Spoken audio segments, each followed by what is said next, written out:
Hello, welcome to Winter Rosa Apiaries.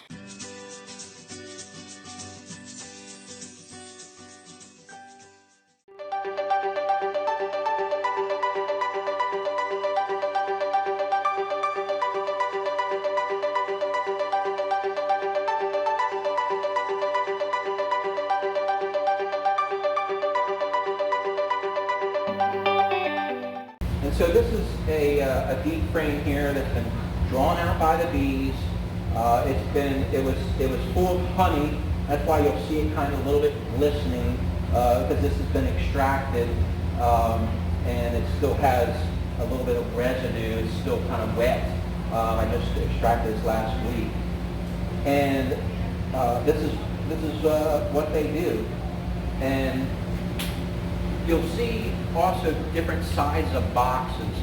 So these deeper boxes is what we call the hive body or a deep super.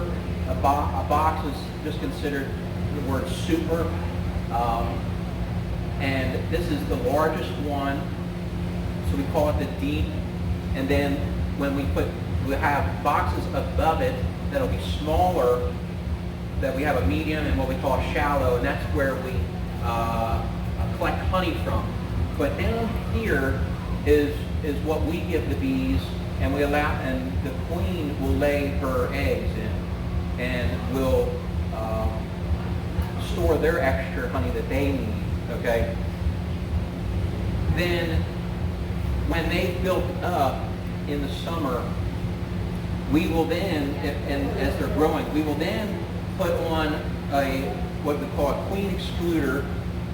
This is just a wired frame that the queen cannot go through because she is bigger than all the others. So her abdomen is bigger. Yes? I have a question. How does the queen know that she's the queen? Is she born that way? Yes. Or, really? Yes, and we'll go through that more. There's only one queen in a hive. There's three types of bees in a beehive. There's the queen, there's the female workers, and there are male drones. Okay. In a colony, when it's built up during the summer, there's one queen. The drones, there may be only maybe a couple hundred, and female workers, 50 to 60,000. Okay, if you had two boxes here, you could fit 50 or 60,000. And she gives off a certain smell, a certain pheromone. We'll go over that. But she is bigger. Let's see. We have a picture of the queen right here. You can show them that, Curtis. You can see how she's surrounded by worker bees, female workers, around her, and she's almost double the size of a worker. And all she does all day long, every day, at least during the summer time, is lay eggs. Okay, the female workers will. You notice here that she was kind of surrounded by other bees. That's kind of her court. The bees will clean her, feed her, take care of all of her needs. She does not leave the hive. She only leaves one time at the beginning of her life to mate. After that, she never leaves the colony. She's always taken care of inside the colony. Her waste is taken out by workers. She never leaves the colony. So she's a little bit bigger, and we don't want the queen laying eggs with our honey that we're going to take off. Okay. So the easiest way we have found to do that is to put this excluder here. She can't go through, but all the workers can go through and store honey in a box above it.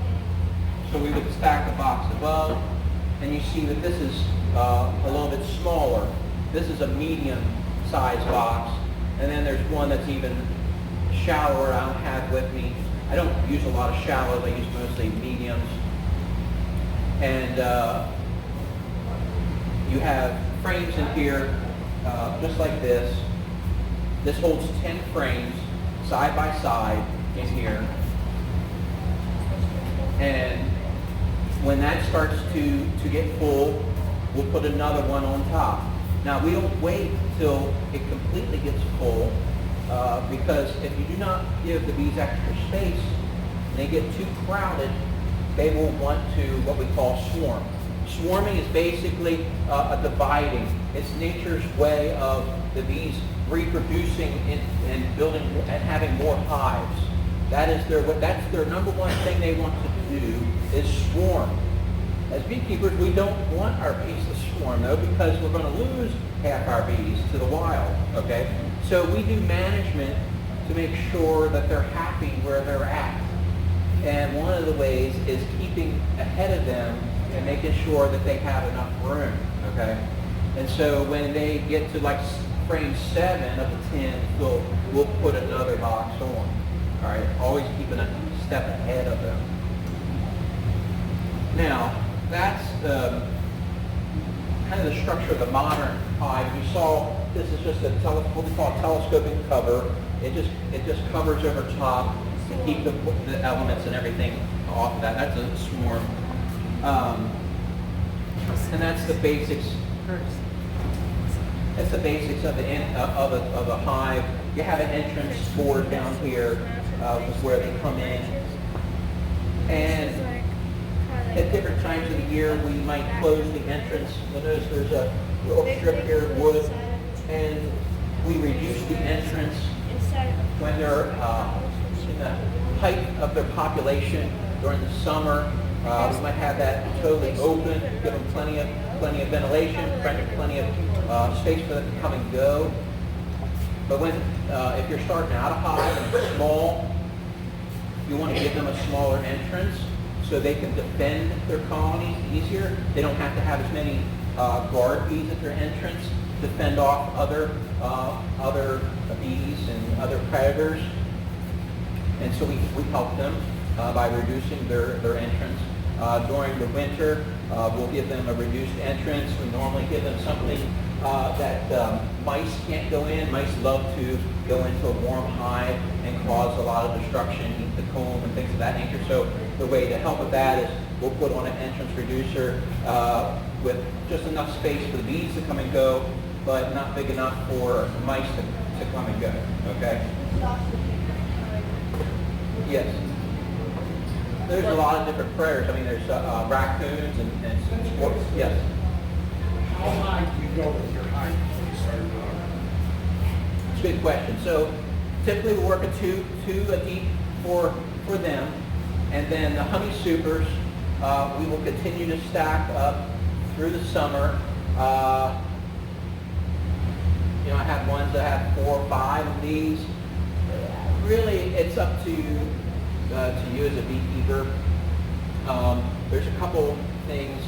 One, once you take that super off, you've got to be prepared to extract the honey. So a lot of beekeepers, they'll wait for a bunch of them to be full if they're not wanting to extract several times during the season, okay? And the reason why we have to take it off right away, when we take it off, we have to extract right away, because there are some pests that can cause damage to the honey, eat the comb and honey while it's sitting in your house or in your wherever you prepare and extract. One of the pests that they have to deal with is wax moths. Now, when a colony is strong, they fight that off. They fight off wax moths.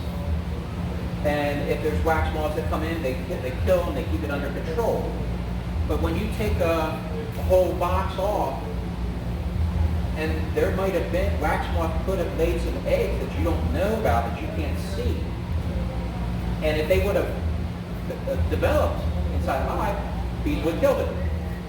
You got them sitting here in your garage, and you don't know that there was eggs in there of wax moths. This is the damage that wax moths will do. They start tunneling in the comb, making webs, making just a nasty mess. Okay, and if you got honey in there, they're destroying your honey. And so there's 2 ways of taking care of that. One, you extract that honey right away. Or number two, you could stick this in a freezer and kill. It will kill any eggs. Okay. But then, if you do that, then you have to wait for the honey frames to fall out.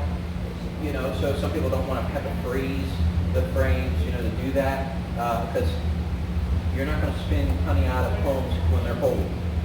They got to be really warm to spin out. So, without getting in too deep here, but that's kind of the destruction. There's also now we have these little beetles that are a pest, and again, while the hive is together and the bees are constantly circulating and working, and they will kill off anything that's born from egg form. When we take this off, or if, let's say, this hive was abandoned, they leave it for some reason, or if it were to die, we don't want that sitting out in the yard, because things like wax moths and then beetles will just totally destroy the comb, and you know, beetles will kind of slime up the honey and make so nasty. Beetles are nasty, and we like to reuse the comb. You know, comb is very valuable. It takes a lot of time and effort. The bees, they have to eat 8 pounds of honey to produce 1 pound of wax. So it's a lot of resources, and we like to, reuse the comb. So that's a more the modern type of hive.